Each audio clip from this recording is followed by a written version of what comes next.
Okay, this is one of those true to life story songs. Okay, are you ready?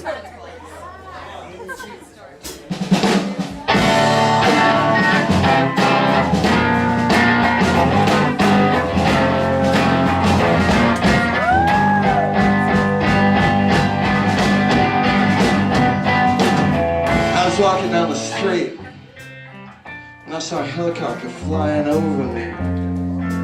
A guy getting hung from it by his feet.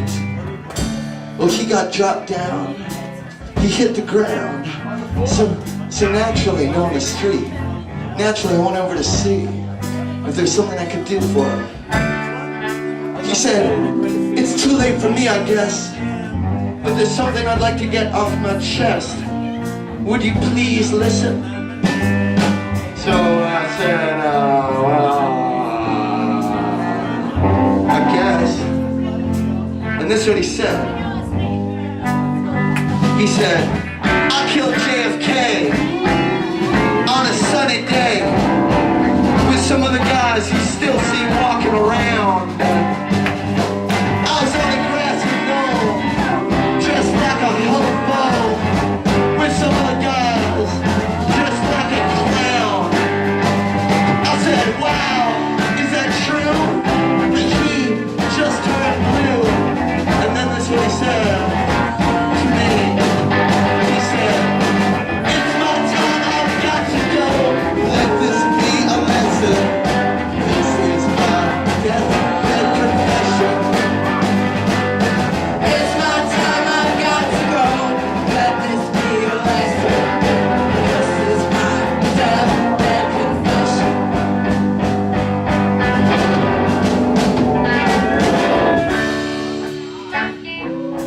So that was pretty wild, I thought.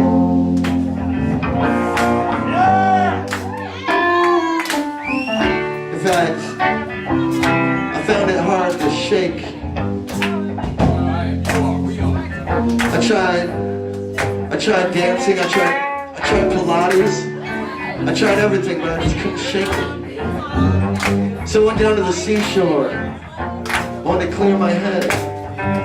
I wanted to do some meditating. I wanted to look at the undulating waves of the ocean and contemplate eternity.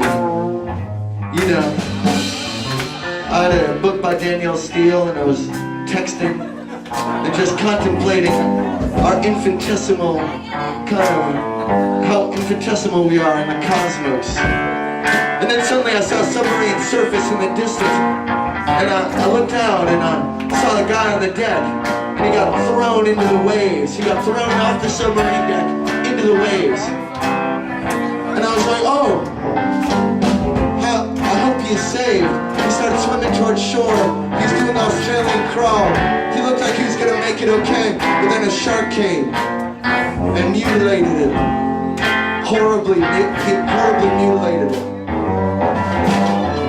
I went down to the sand, I wanted to give him a hand, but he said, "No, it's too late for me, but there's something I'd like to say.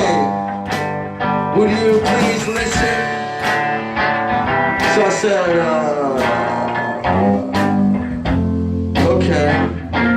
This is what he said. "I killed MLK for the CIA and Malcolm X for Federal Express, George Jackson, Fred Hampton, Bobby Hunt, yeah, and all the rest." He said, "It's my time, I've got to go. Let this be a lesson. This is my deathbed confession. It's my time, I've got to go. Let this be a lesson. This is my deathbed confession."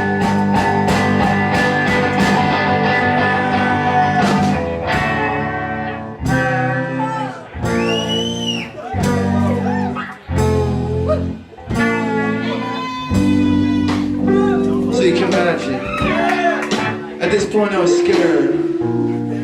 I felt like I couldn't just walk around with this kind of knowledge. I had to go get lost. I had to go hide my identity, get off the grid. I had to go, you know, yeah. So, I was afraid that I was going to be found suicided.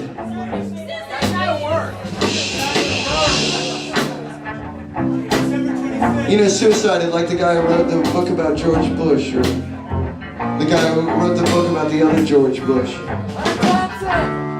Or Kitty Kelly, after she wrote that book about Frank Sinatra.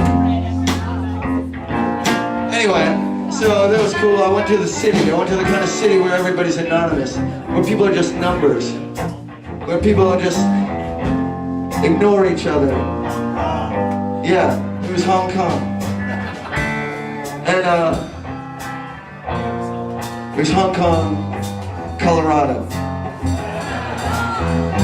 No, it was a big city. It was a kind of American city that you might see dramatized in a film or a book or a television show like Hill Street Blues. It had no name, it was just one of those gritty urban environments. Atlanta, Georgia!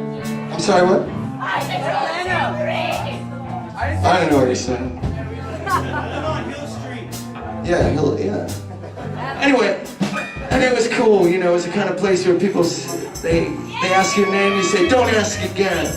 The kind of place where people, they say, I don't care who you are, who you know, what you're wearing, or where you've been.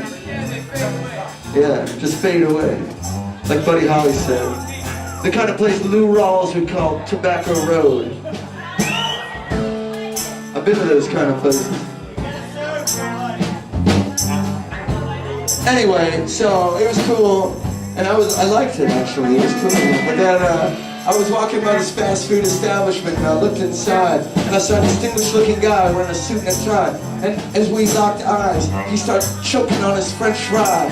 He crawled out on the pavement right in front of me, man, and he started to die. I tried to give him CPR, I tried to do the Heimlich maneuver, everything I knew to save his life, but he said no. It's too late for me. But there's something I'd like to confess, and it ain't funny. Sonny. I said, hey, I'm no priest. He said, that's cool. Make this easy on me. And this is what he said. I faked the moon landing. I've saved Hitler's brain. It's in Argentina, but it controls the USA. I fixed the post-selection. I did the October surprise. I am the French